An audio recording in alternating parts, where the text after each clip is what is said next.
What's going on, everybody? Welcome to another episode of Fandom Talk, presented by Fandoms Anonymous. Man, we are here today. Me and my boy Jeremy Branch from BTerrible Productions. What's going on, Jeremy? Am I on the line? Am I the ninth caller? Man. Woo! What's up, buddy? Woo! You are the ninth caller. You have won a chance to talk about stuff in movies. We've got some good movie news to talk about, so we'll go ahead and dive into it, man. Thanks for having me. Let's jump right into it like a 6-foot pool. Don't hit your head at the bottom.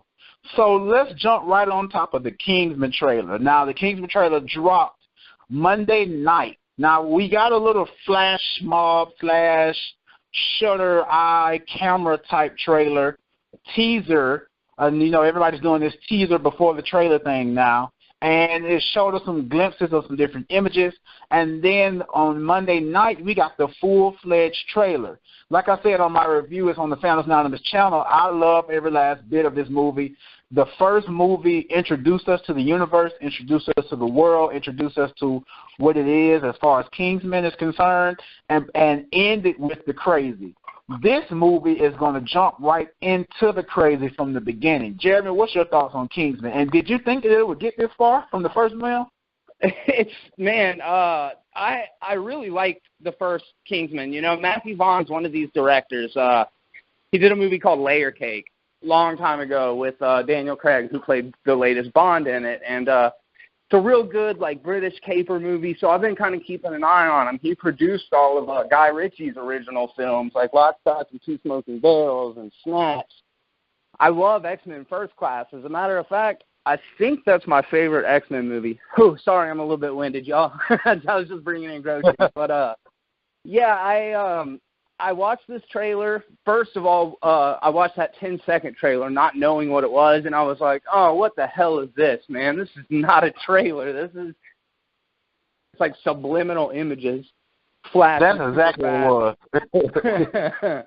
So then when I saw the second one, I really like it. It's interesting. Like you said, it looks like it's just diving in right off the bat with all of the really over-the-top elements that people really liked about the first one. Because Kingsman was kind of a sleeper hit that year. Nobody knew what to think about it. It was based on a comic property or a graphic novel, but not one that a lot of people knew of. So it kind of came onto the scene. Critics loved it. There was a couple issues I had with it. I don't think I loved it as much as other people did.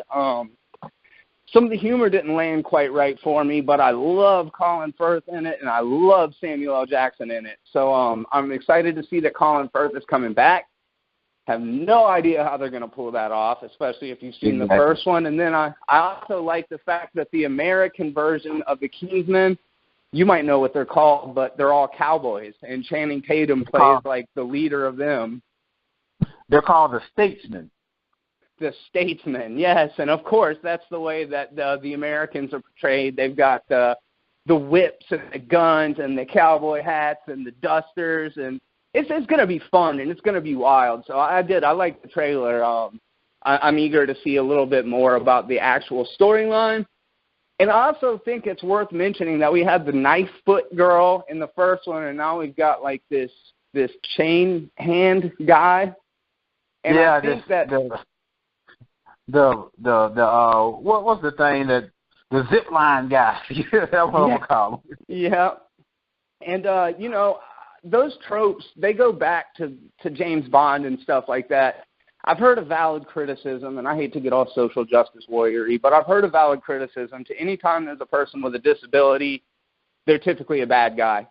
You even think about Scar from The Lion King. Why is he bad? Because he's got a scar on his face. You know what I mean? Yeah. And it's just over and over and over again. The villain wears an eye patch. The villain's got a hook for a hand and whatever it is. But I think that what makes the Kingsman a little bit different of a situation is it's more tongue-in-cheek. It's not doing it unintentionally. It's doing it based on what all these other movies have done before. So I think it kind of gets a pass where other movies may not. Most definitely. Like I say, it was a sleeper. It was one of those movies where if you didn't catch it in theaters, you ended up seeing it somehow, somewhere, and it was like, wait a minute, this movie is good. So I'm definitely glad to see Kingsman.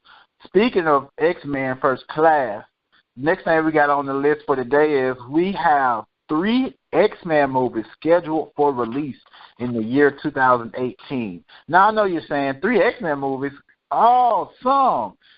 But just remember, none of them are going to have any continuity to them. So, because we're used to that in the X-Men universe at this time. So, we're going to get X-Men Dark Phoenix, Deadpool 2, and the New Mutants movie. And not in that order. I believe it's New Mutants first, then Deadpool, or X-Men Dark Phoenix is third. Somewhere in there, that's the order of those 3 movies.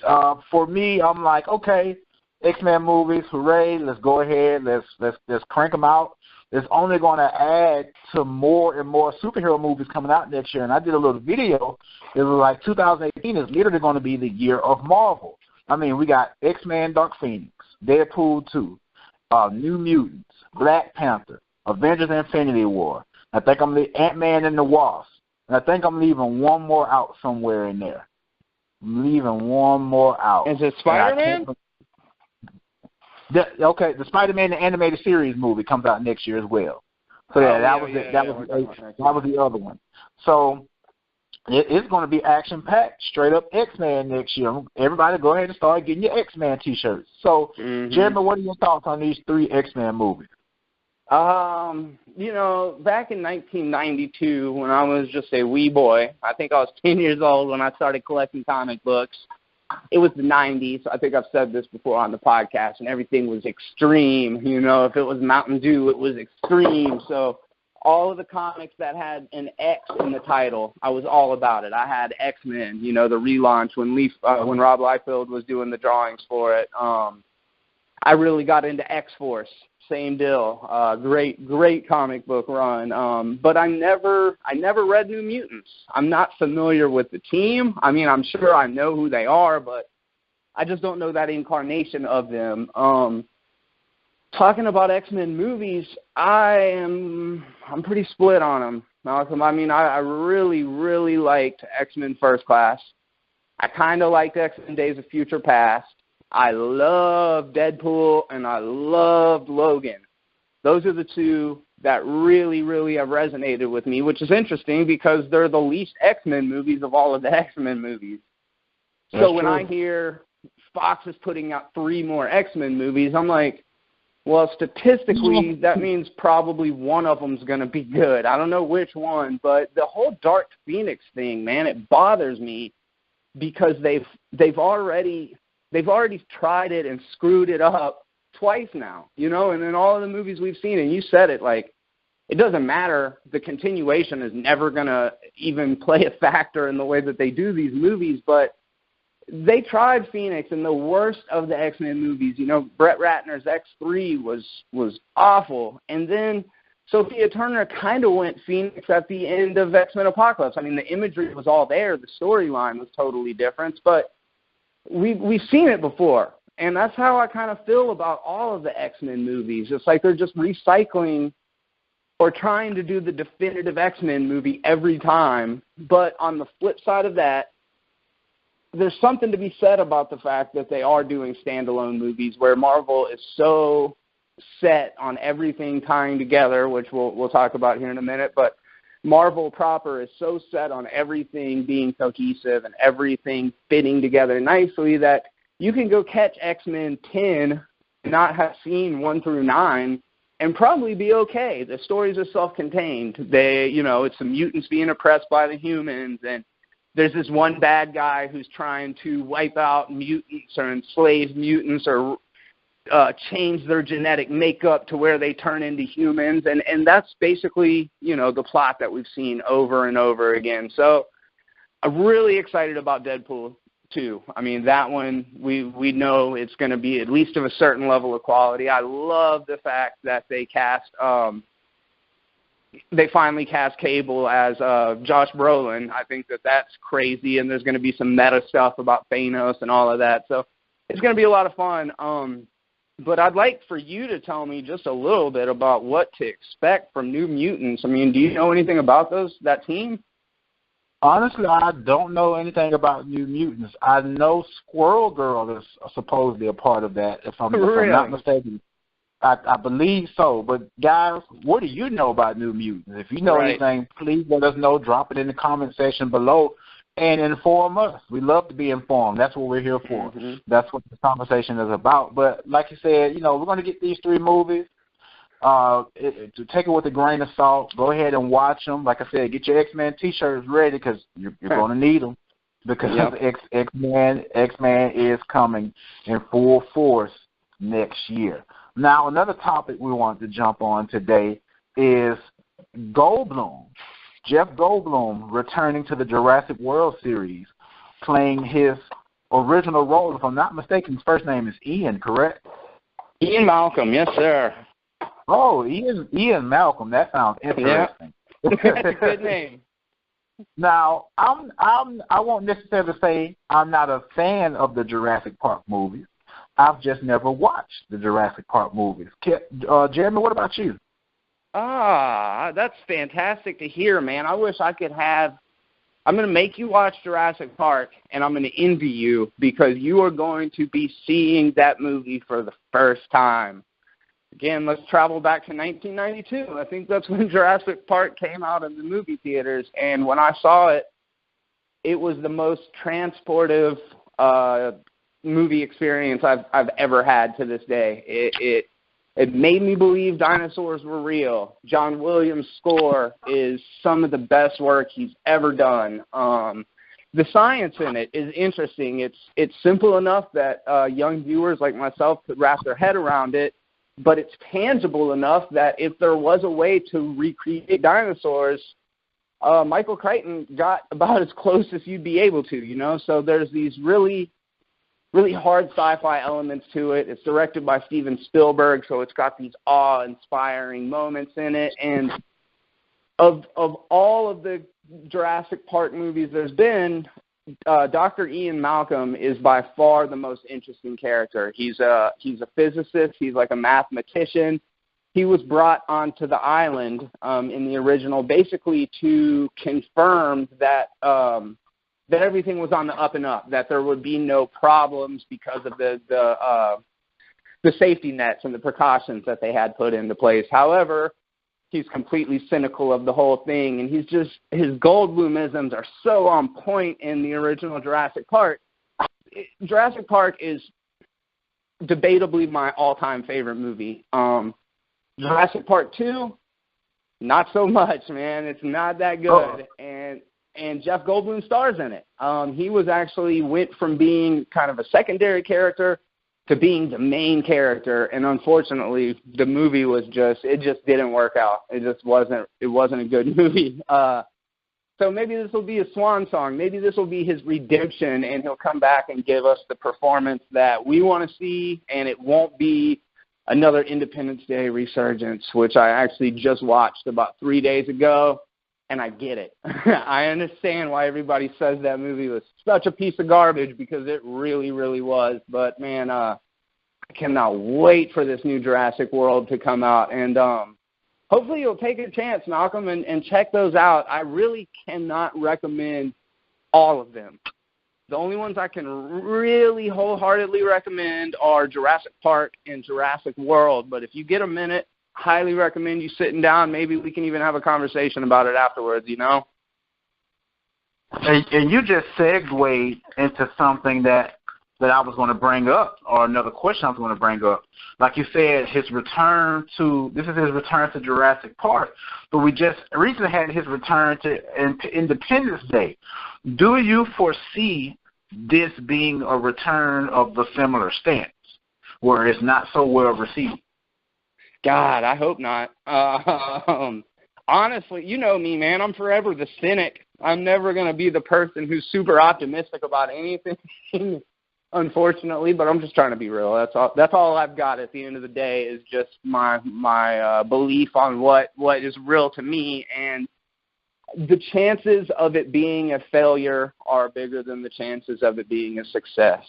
It's gonna do gangbusters at the box office. We don't even have to worry about that. But critically, even Jurassic World was a little bit divisive. There was definitely a lot of murmurs about it being not as smart, or being a retread of the original, or being a big dumb monster movie instead of a science fiction movie. So I can already feel the diehard fans being apprehensive, being ready to jump on this movie and be like, it's not as good. Because we saw it happen with Guardians of the Galaxy just this week, man. Everybody's like, oh, it's not as good as the first one. So that don't mean it's not good. You're just comparing it to an incredible movie. Like, it couldn't be as good as Jurassic Park. There's no way Jurassic World could have been as good as Jurassic Park. There's no way Terminator Genesis could have been as good as Terminator 2. We are standing in the shadow of giants. I mean, these are some of the greatest cinematic achievements of all time. And that's why I say Jurassic World 2 doesn't have to be better than any of the other Jurassic Park movies. It just has to be good. Jeff Goldblum's a good actor. Jay Boyena, who's directing this film, is a really good director.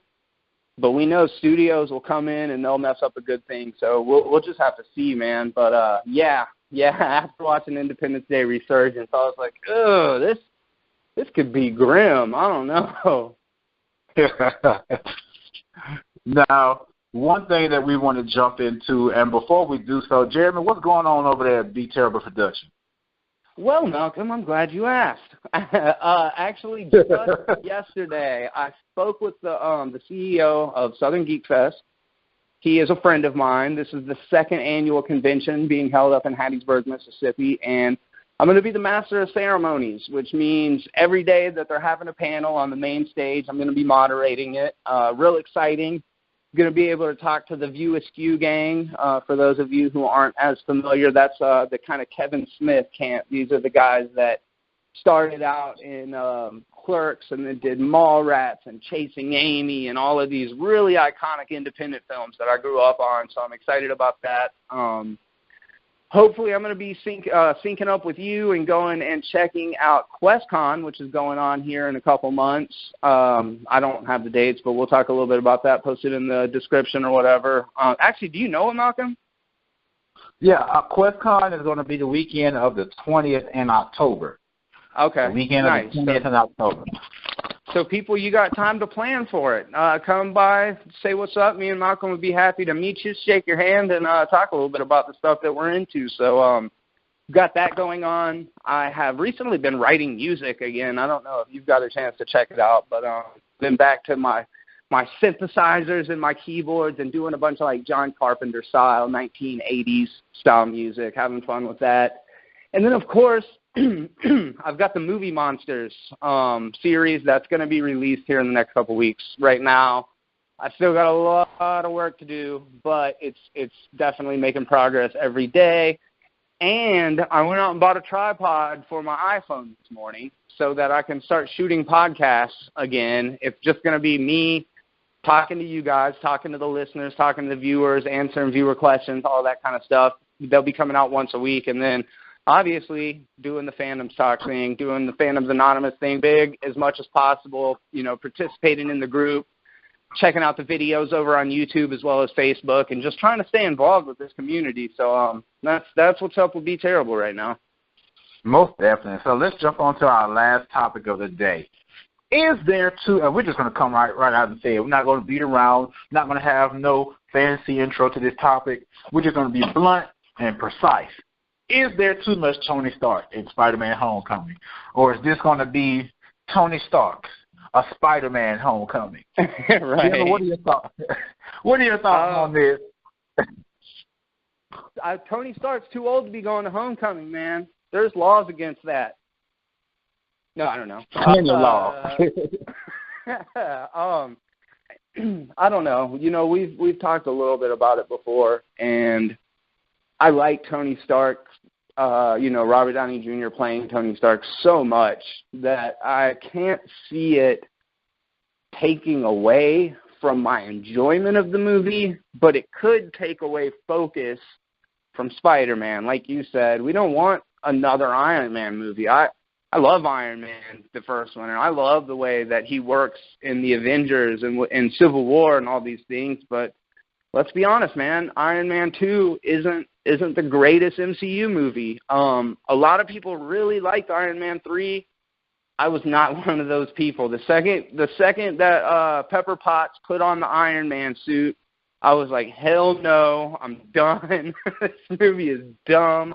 And I don't know what that says about me, dude. Maybe I'm sexist. I don't know, but it did not sit well. So Spider-Man Homecoming, I think that they're putting them up in front and center in the marketing as a clever way of selling the movie and letting us know that it's part of the Marvel Cinematic Universe. I also think that because Uncle Ben hasn't been present in any of Peter's story up to this point, that Tony does serve as a good surrogate father figure. Also, right. We saw Tony getting fresh with Aunt May in the last movie, and Pepper's not in the picture anymore. So maybe there's a romantic angle. Maybe there's a love interest going on there. So it could work really well, but I don't know, man. I'm a little on the fence about it. What about you? For me, I feel the same sentiment that you do. It's along the lines of this is a marketing push. Because like we always talk about on Fandom Talk when it comes to movies, you have to adhere to everybody that's a moviegoer. So for those 40-year-olds that were just in love with Robert Downey Jr., and back in the day, they see this commercial, they're like, ooh, Robert Downey Jr., got to go see this. And they may not know not diddly squat about Spider-Man. They know that there is a Spider-Man, but don't know anything about the comics or anything. They're going to see Robert Downey Jr. Same like for a lot of movies. Like you said, I really think it's just the marketing, and we really may not see him that much in the movie. That's but right. I do definitely most 100% agree with you about the whole Uncle Ben thing, because I don't think we're going to get, and I hope we don't get that Uncle Ben scene where, the death of Uncle Ben, and I don't think we're going to get that in this movie. I think it was already talked about in Civil War, like it was mentioned, like to know that, he did exist, but I really don't think that we're going to get the full-fledged Uncle Ben, Spider-Man was trying to make ends meet, and Uncle Ben ended up getting killed. I don't think we're going to get that, and I don't want that because we've already seen that twice. It's just like redoing the killing of Martha Wayne and Thomas Wayne. So I'm okay with that. I'm actually okay with the whole Tony Stark included. What I don't want is to have him in the movie the entire time, and it takes away from, because there are other people in the movie. Michael Keaton's in the movie. So I just think this is a big marketing push because it is the MCU. And, you can say Michael Keaton, he's a big celebrity as well, but this is his first time in the MCU. And like you said, the MCU is synonymous with Tony Stark. Dude, isn't Donald Glover in this movie also? Donald Glover is in this movie. Childish Gambino. He's hiding out somewhere. I haven't even seen anything of him. He was in one trailer. What was he doing? Nothing. He was just standing there. Good guy. So we don't know. Don't know that either. We don't know nothing about his role. And then what's the guy's name? I want to say Chiwetel Ejiofor, but that's not right. It's the guy that's playing. Yeah, it's not him. Man, I can't think of his name right now. But we haven't got to see much of him either. And it's what you said is there's so much star power in this movie. It's going to be tough to balance all of it because, Michael Keaton is a tour de force, man. This guy is no joke. And obviously, we've only seen such a small amount of Tom Holland as Spider-Man that people are going to want to see that as well. It looks like we've already got 2, 3, potentially 4 villains in the movie. We've got Peter and we've got Tony. So I wonder if there's going to be any other Marvel, alumni cameos in the film. It's interesting. We could see so much that we don't know still because everybody's like, man, that last trailer gave so much away. But like talking to you right now, man, we still got a lot of questions about it. So it could totally surprise everybody, Exactly. But guys, we do thank you for checking in with us today, listening to this Fandom Talk episode. Definitely, you know where we'll be, same place next week on Wednesday. And if you don't know who we are, we're Fandoms Anonymous. That's FANDOMSANONYMOUS. We're all over social media. We're on YouTube, where you're watching this video at. Don't forget to subscribe and click the notification bell for more videos that come each and every day almost. And don't forget to go over to Facebook and join the group in the discussions. And don't forget to like the Facebook page. Also, we're on Twitter at anonymous_fan17. And we're also on Instagram at fandom_anonymous17. Got a lot coming up. There's some new content on the channel. Go check it out. And then don't forget to go check out BTerrible Productions as well. Jerry, where can they find you at? Dude, you have been crushing it on putting out content, so good job on that. But real quick, Jeremy BTerrible over on Twitter, BTerrible Movies on YouTube, BTerrible.com is the website where you can stay up to date with all of my skewed view on movie news, reviews, trivia, and a bunch of other terrible content that you won't find anywhere else. Thanks for coming by, and thanks for having me, Malcolm. And don't forget to let me mention, check out my man Kevin Garlington over there at Hubster Photography out there in the California Bay Area. That's Hubster Photography, Hubster Photography. But, guys, as I always say, if there is anything else, thanks for watching and have a good one. Fandoms Anonymous.